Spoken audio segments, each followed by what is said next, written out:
welcome to Global Issues and Answers. My name is Grace Aaron. I'm your host today, and we're going to be doing an unusual topic for this show. Usually we focus on international issues, but today we're going to focus on something that's very personal to me and to my guest. We are going to be looking into the subject of religious shunning. Both Dave and I have not spoken to family members for me, for about 3.5 years. And Dave? For me, it's been since August of 2000 that they haven't spoken to me and have rebuffed all efforts that I've made to speak to them. So both Dave and I are victims of religious shunning. My son Zach hasn't talked to my husband or I, or our other son Johnny, for 3.5 years. And I think that this is an appropriate topic for this show because it shows in microcosm what we're looking at in a macrocosm on the international scene. So maybe we can learn from our experiences how this reflects on issues such as terrorism and religious movements and so on and so forth.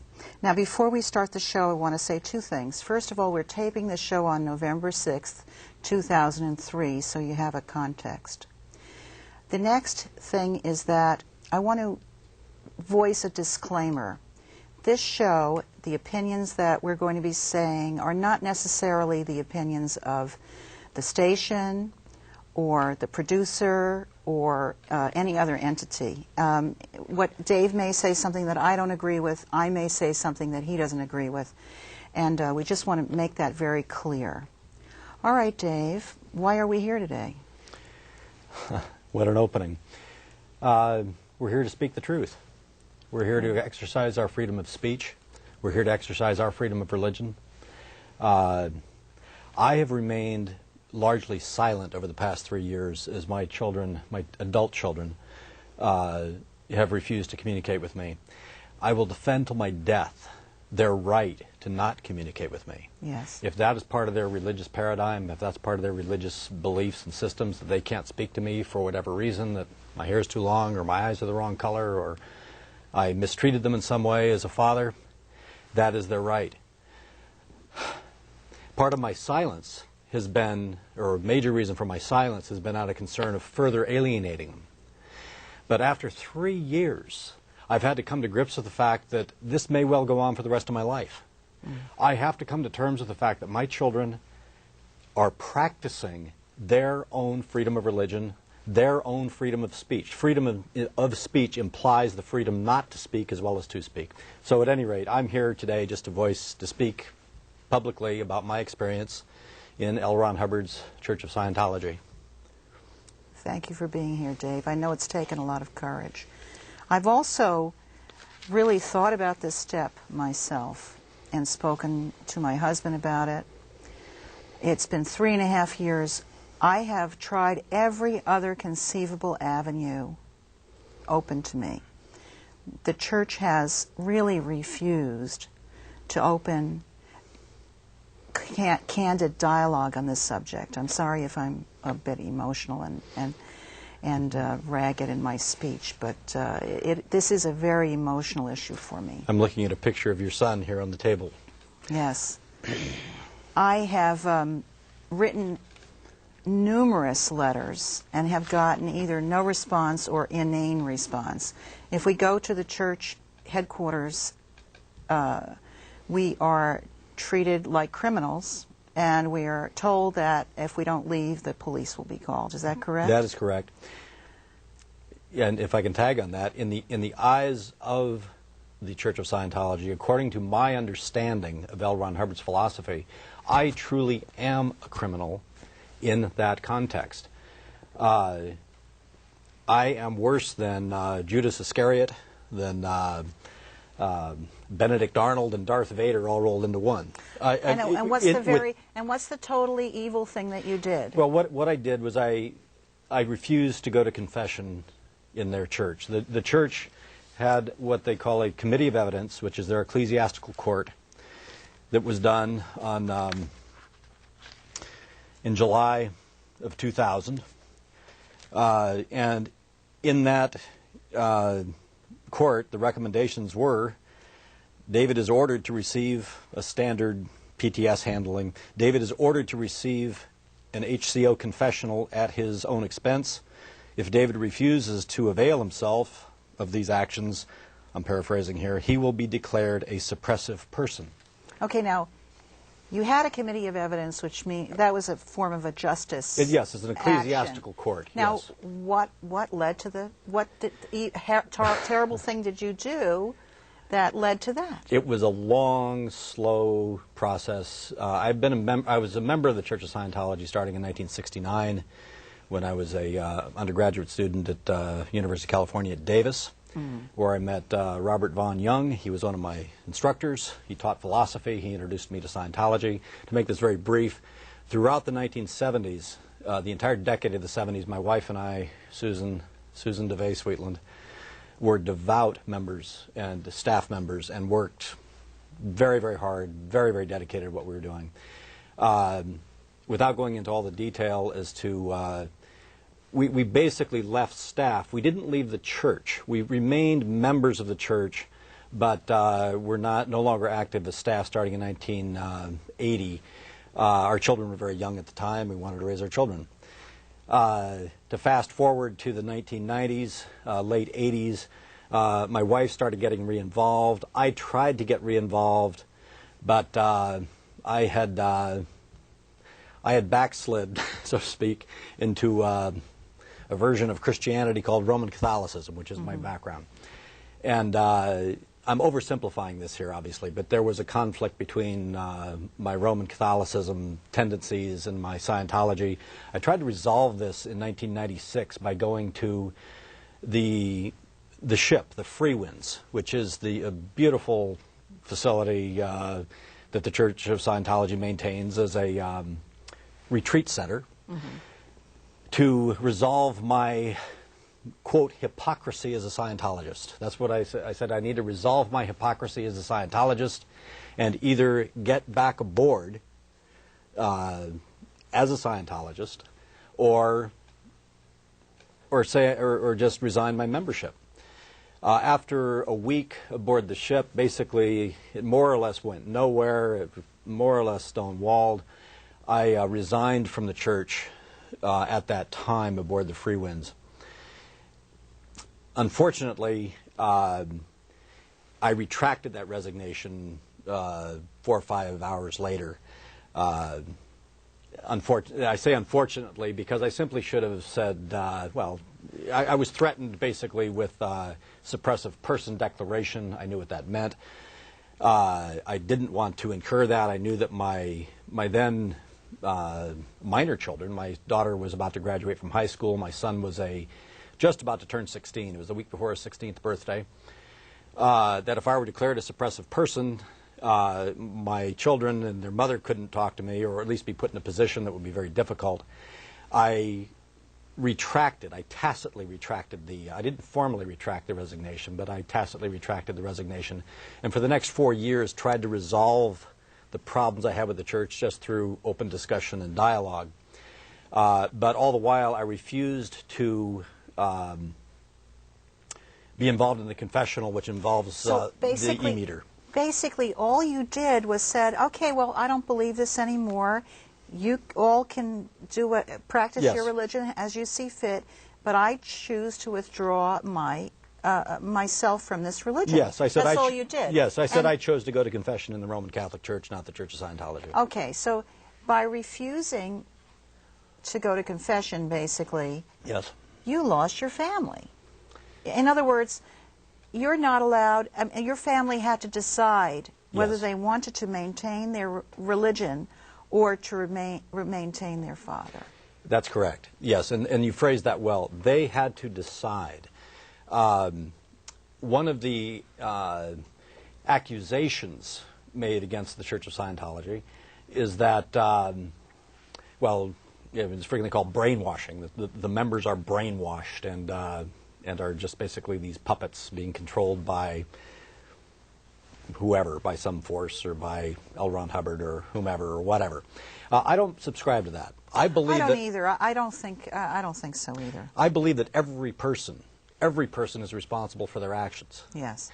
It's true, if somebody literally holds a gun to your head and threatens you with death unless you sign a contract, that you would be quite foolish not to sign the contract, but the law recognizes that that's a completely invalid contract. That was done completely under duress. But short of that type of physical duress, a person is responsible for their actions. Of course. What I believe my children have done is, through very small steps, and not one giant leap, but just a series of very small, gradual steps,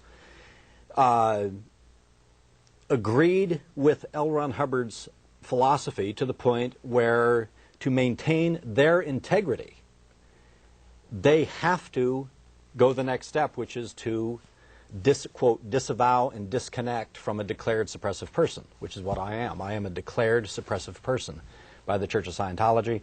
Any member of the Church of Scientology can be convicted of the high crime of failure to disavow and disconnect from a suppressive person, and they could be, not necessarily will be, but they could be prosecuted with that and declared suppressive themselves. And just to explain this a little bit more, and to explain that, Dave is not the only person this has happened to. This has happened to me. And the insinuation when you're declared a suppressive person is that you're antisocial. Yes. Meaning that you are against society, you forward evil intentions. This is what is the connotation within the Church of Scientology. Personally, I know that I was an excellent mother. I raised 2 children. I've been a good wife. I've contributed a tremendous amount to the community. I've been a peace activist for over 20 years. I've helped people, and to have my own child told by his religion that his mother is in some way evil at an age where he's not able possibly to understand, and for the coercion to occur where he can't talk to me, so I have no way to defend myself. They have told him things that are absolutely untrue about me. Mm-hmm. I've been told by friends who still communicate with me. And it's unfair to me as a human being for my relationship with my son to be compromised in that way. Yes. And for things to be said about me that are really untrue, and for that type of connotation to be made about me. Yes. I still consider myself a Scientologist. Mm-hmm. I consider that there's a lot of good and there's a lot of validity to the religion of Scientology. Mm-hmm. The reason that I was thrown out of the church was for politely writing knowledge reports mm-hmm. that expressed my concern about alterations of the scriptures of Scientology and of the training of Scientology. Mm-hmm. I never publicly resigned from the church or did anything like that, although I feel that to do so still shouldn't cause anyone to be estranged from family members. Yeah. I don't think the church or any religion or any body or any group has the right to disrupt a family. Now, it may not be illegal. Mm-hmm. I'm sure that what they're doing is perfectly legal, but when it comes to human rights and when it comes to morality, I consider it immoral. And I guess it's a choice of words. I, too, consider it immoral, but I will staunchly defend the rights of Scientologists to destroy a family. Obviously not in a physical sense, by physically harming somebody, but amongst adults. If an adult says, I'm not going to communicate to another adult member of the family, they have that right, and I will defend that right. But do they have the right to insinuate that you're an evil person? Well, there are laws against slander and libel and so forth, but within the context of religion. Yes. If it's done within the context of religion, it could be that wearing a yellow tie is a violation of religion. True. And therefore I'm evil because I've worn a yellow tie with blue flowers. I certainly agree that there should be freedom So there's of speech. Great latitude with that I allow. And this upsets many people. I know no, it people who I know it doesn't. But this, by the way, is something where Grace and I are very different. As Grace said, she still considers herself a Scientologist. I'm not a Scientologist. I have reverted completely from a Scientology. I'm a Christian. I'm a Roman Catholic. That's normally a very private matter. I don't go around broadcasting that. That's a private issue. But this subject is we're talking about religion on this show, so I'm revealing this.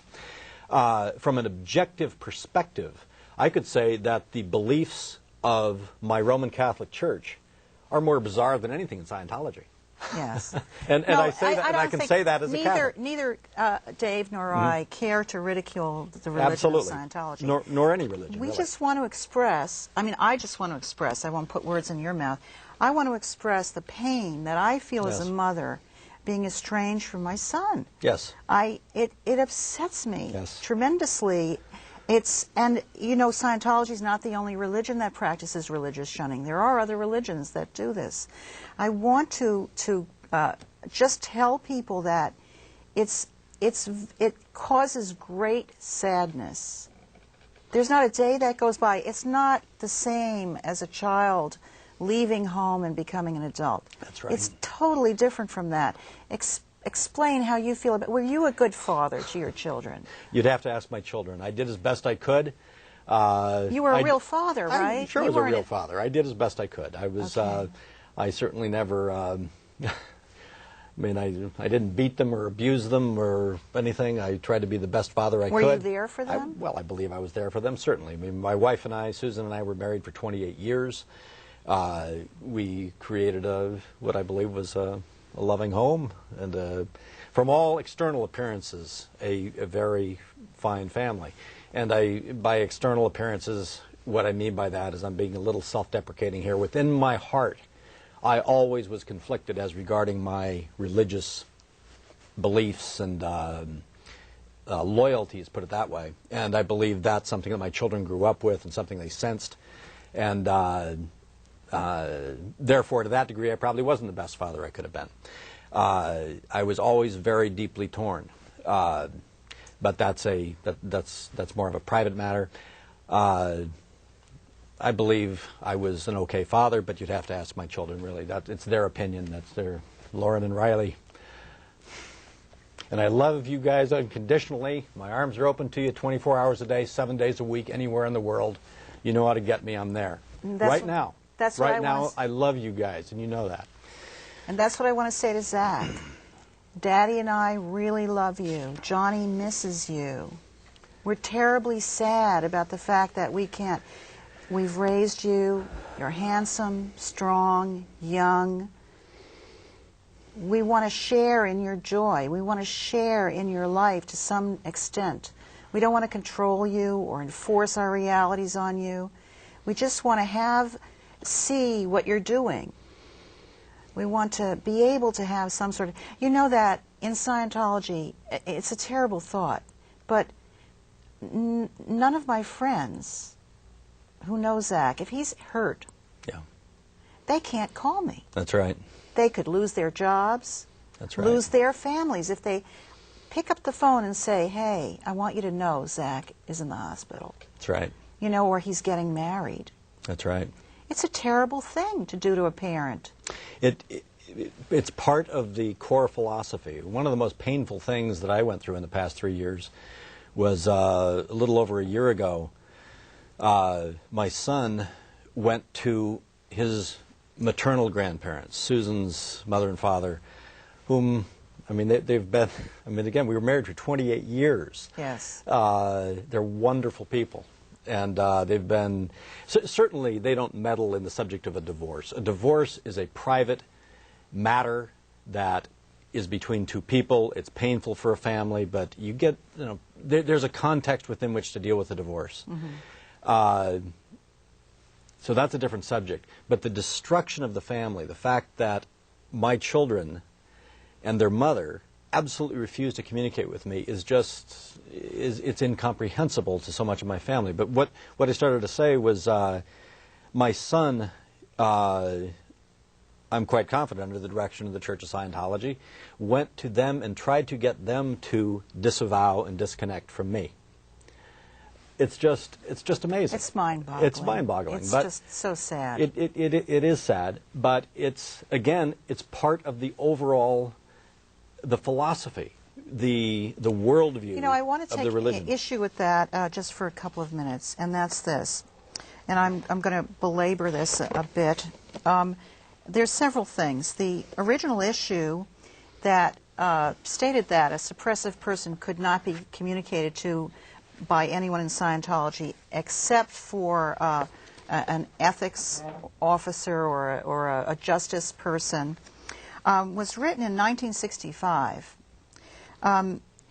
However, in 1968, L. Ron Hubbard came up with another policy called cancellation of disconnection. This policy was written on 15 November 1968. And it says, it's very short, it's one sentence. It says, since we can now handle all types of cases, disconnection as a condition is canceled. Mm-hmm. Okay, now the importance of this is that later on, the earlier 1965 issue was reissued in 1983. Mm-hmm. I would suspect that reissuance was probably, and then it was later reissued in the 90s. I think that reissuance may have been just a compilation issue. Well, in this point now that Grace is making, with all due respect, this is one of those issues that is internal within the Church of Scientology, and it's understandable that with Grace, with herself still considering herself a Scientologist, is very concerned with that issue, with that point. To myself, it's a little bit like, if I could draw a parallel, the difficulties that the Episcopal Church is going through right now with the appointment of a openly gay bishop. It's very difficult for that church to deal with, but they're dealing with it internally. I consider that to be an internal matter to that church. I consider that issue to be an internal matter to the Church of Scientology, and how they choose to interpret it or apply it. They have the right to do whatever they choose to do. But the thing is this. If I understand what you're saying, but in Scientology, we're supposed to be following the teachings of L. Ron Hubbard. And the latest teaching of L. Ron Hubbard on this particular subject is from the way I can't help but interject this as a Christian. The atrocities that have been committed in the name of Jesus Christ throughout 2,000 years are pretty staggering. Okay, so I understand what you're saying, but just let me read this one thing. This is the latest thing that Hubbard said on this particular issue. He said, in spite of all, one must remember that they are the only parents one has, and as such, no matter what, one should honor them and help them. My rebuttal to that would be, I'm familiar with that writing. It's from a book called The Way to Happiness. And it is, as far as my understanding of it goes, that's a secular writing that was not part of the scriptures of the Church of Scientology. It was written outside, intended to be a secular document that was not part of the scriptures of the church. Well, that's an argument we can have. Yeah, and that's it's a subtlety. But now, we believe it or not, we only have about 5 minutes left to this show. You're kidding me. Unbelievable, huh? Go ahead. So now what I wanted to mention is we're not the only two that this has happened to. There are many, many families that have been ripped apart. If I can interject, my friend Vicki Ford at this moment, and her son George Ford, who is a member of the Church of Scientology Celebrity Center here in Hollywood, where my daughter is also a staff member. George, your shunning of your mother, in a sense, it makes me even more angry than my daughter and my son's shunning of me. She is your mother. She's your mother. She's not a father. You know, fathers can be kind of hard, nasty, difficult guys. Mothers are mothers. Talk to your mother, George. It's just pathetic. At any rate, I had to voice that. And I'm sorry. And the same goes to Zach. I mean, Grace is your mother, Zach. I get apoplectic with this. So, but at any rate.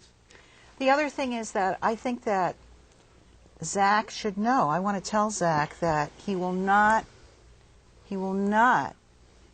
grow spiritually, in my opinion, at any rate, if he compromises his integrity. Because those two concepts are antipathetic. You cannot lose your self-respect, lose your integrity, and put on a charade and expect to grow spiritually. Mm-hmm. It can't be done. I felt that I had to maintain my integrity, which is what I did as a Scientologist. Yes. But But the thing that I want to just tell our audience out there, because of course our audience is not composed of Scientologists, Of course, right. is that parents really love their children. And, you know, obviously your parents are older than you are.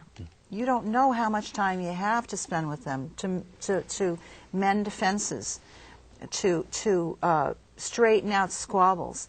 Whatever squabbles you have, they're probably small ones. You know, a family is an important thing. It is. It's tremendously important. It's the irony here is that I truly believe that our children, all of our children, George, Zach, Lauren, Riley, and numerous others who I will not name, believe they are maintaining their own integrity by doing what they're doing. And in a sense they are. Who's to say? Yes. And then my faith, I'll say this publicly, my faith in Jesus Christ may be misplaced. I may be in error. I wrestled with that long and hard before I returned to that faith. I have very strong draw to the Jewish underpinnings. That has tremendous strength to it. I've utterly failed at being an atheist. There's a good old secular humanist. I'm sorry, I've tried, but I can't do that. The religious itch is too strong within me. But the point is that if a person is unwilling to engage in discussion, debate, dialogue, disagreement, all the D words, yes, there's a problem. And that is, in my opinion, almost it defines what fundamentalism, in the sense of like Islamist fundamentalism or whatever it might be, is where there's a refusal to enter dialogue, debate, discussion. I agree. I mean, and in the words of L. Ron Hubbard, when in doubt, communicate. Perfect. Communication is the universal solvent. Perfect. We're really urging our friends and family to communicate with us.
Sabuye mo ya lamba malide nun sabuye mo